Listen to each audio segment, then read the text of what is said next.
Au nom du Père et du Fils et du Saint-Esprit. Amen. La paix de Jésus soit dans votre maison. Salut les amis, j'espère que vous allez bien, que votre foi grandit. J'en profite pour encourager, souhaiter bon courage à ceux qui se préparent au baptême. Surtout, voilà, soyez persévérants et faites confiance à Jésus qu'il répondra à toutes vos interrogations, car il est le seul enseignant. Alléluia. La patience, la patience. Ce soir, je voudrais vous parler de la patience, car on va l'illustrer par une parole de Saint Jean de la Croix, qui était un des grands saints qui ont suivi notre Seigneur Jésus. Il est plus facile de ressusciter un mort que d'être patient. C'est une belle formule, je la répète. Il est plus facile de ressusciter un mort que d'être patient. Alors, qu'est-ce que l'on peut dire sur cette patience qui nous fait tant défaut, où nous voudrions tout de suite, et souvent de vouloir aller plus vite que la musique. Il y a un autre proverbe, ce que je trouve sympathique. Celui-là, il n'est pas d'un grand saint. Il est, je ne sais même pas d'où il vient, qui est « Le temps se fout pas mal de ce que l'on fait sans lui ». Le temps se fout pas mal de ce que l'on fait sans lui. Donc, cette patience, eh bien, pour accéder à la patience, il suffit de le faire, c'est-à-dire de prendre l'autoroute, essayer de prendre l'autoroute de l'humilité. Je vous le dis souvent, la rencontre avec Jésus, nous devons prendre l'autoroute de l'humilité. Et dans cette humilité, nous trouvons en chemin la patience. Et comme Jésus nous a commandé de nous aimer les uns les autres, eh bien, il en faut de la patience. Comme disait un prêtre que j'entendais récemment, il disait déjà qu'il faut avoir de la patience avec soi-même. C'est excellent. Voilà, c'est tout à fait ça. Il faut être patient avec soi-même et savoir justement un petit peu en rire ou au moins en sourire. Car c'est parfois pas évident du tout d'être patient. Et c'est une belle vertu, à nous de la développer. Ne la développons pas sans la vérité, parce qu'il ne s'agit pas que notre patience se base sur un non-dit, malgré que toutes les vérités ne sont pas bonnes à dire. Si nous sommes patients parce que nous ne réglons pas un problème, eh bien, ce ne sera pas de la bonne patience, parce que quand nous avons à dire quelque chose d'important qui doit être dit, eh bien, il vaut mieux bien sûr le dire avec bien sûr les formes nécessaires pour que la personne puisse recevoir le message. Donc cette patience, on va la demander bien sûr en premier à Jésus, qu'il va nous offrir, c'est à n'en pas douter, soyons confiants qu'il nous apprendra la patience s'il le veut bien. Et puis bien sûr, si nous-mêmes nous nous abandonnons à sa volonté. Ce qui n'est pas une petite affaire. Ça n'est pas une petite affaire. Donc, patience.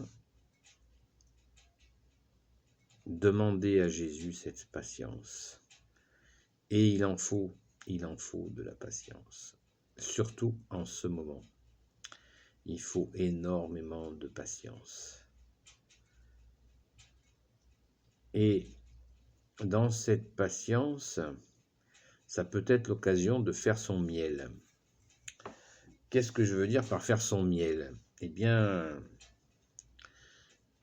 c'est-à-dire que nous pouvons, au lieu de nous casser la tête sur ce qui ne vient pas, eh bien, en profiter pour faire des choses, notamment des petits chantiers que nous n'avions pas terminés, des choses que nous avons remises à demain. Et pendant cette patience, nous pouvons découvrir des choses que nous avions remises à plus tard. Et c'est un plaisir de les retrouver parce que nous avions prévu de le faire. Et comme ça, il est important, il est plaisant de les réaliser puisque nous avions prévu de les faire. Comme a dit Jésus, que ton oui soit un oui, que ton non soit un non, tout ce qui est au milieu n'est pas de Dieu. Donc on peut dire oui, on peut dire non, mais oui, oui, non oui, oui non, cet entre-deux n'est pas bon. Donc cette patience va être l'occasion de faire son miel.